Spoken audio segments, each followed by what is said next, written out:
বাংলা চলচ্চিত্রে রোমাঞ্চকর অভিনেতার নাম যদি বলি, আমার খুব প্রিয় এক রঞ্জিত মল্লিক, সেই চিকেন কাটলেটের বানানটা কি বলতো, এবং আরেক নাম মিঠুন চক্রবর্তী।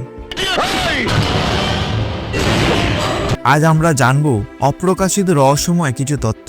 নমস্কার, আমি শশাঙ্ক, আমার চ্যানেল ওয়াইটি শশাঙ্ক। তাহলে শুরু করে যাক আজকের ভিডিও।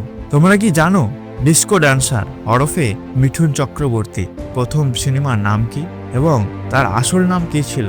তার পৈতৃক বাড়ি কোথায় জানা আছে? না, আসুন জেনে নেওয়া যাক। 1950 সাল 16ই জুন পশ্চিমবঙ্গের কলকাতা শহরের এক বাঙালি হিন্দু পরিবারে জন্মগ্রহণ করেন মিঠুন চক্রবর্তী। তার আসল নাম গৌরাঙ্গ চক্রবর্তী এবং পৈতৃক বাড়ি বর্তমানে বাংলাদেশের বরিশাল জেলার বারেকরগঞ্জের উপজেলা খয়রাবাদ গ্রামে। তার পিতার নাম বসন্ত কুমার চক্রবর্তী এবং মাতার নাম শান্তিরানী চক্রবর্তী। চলচ্চিত্র জগতে প্রবেশ করার আগে তিনি ছিলেন এক নকশালপন্থী।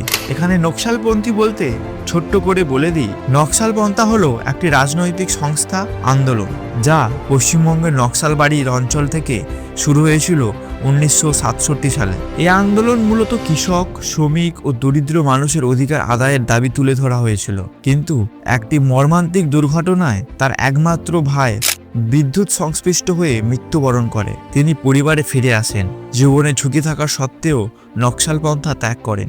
1976 সালে মৃণাল সেনের আর্ট হাউস ছবি মৃগয়া দিয়ে হিন্দি ছবিতে আত্মপ্রকাশ করেন। সেই সিনেমা সেরা অভিনেতার জন্য জাতীয় চলচ্চিত্রে পুরস্কার জিতেছিলেন তিনি। একই বছরে তিনি দো আনজানে সিনেমাতে একটি সংক্ষিপ্ত ভূমিকায় অভিনয় করেন।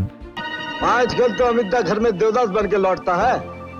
সেখানে অমিতাভ বচ্চন, রেখা এবং প্রেম চোপড়া প্রধান চরিত্রে অভিনয় করেছিলেন। মেগাস্টার মিঠুন চক্রবর্তীকে ডিস্কো ড্যান্সার কিং বলা হয় কেন?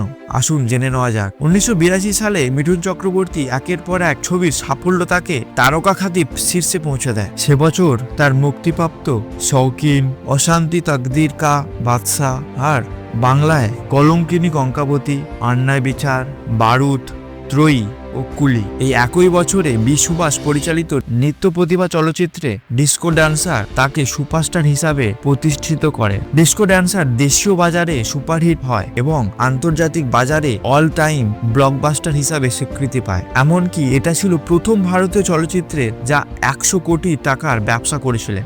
বাপি লাহিড়ির সুরে তৈরি এই ছবির সাউন্ড ট্র্যাক বিশাল জনপ্রিয় হয়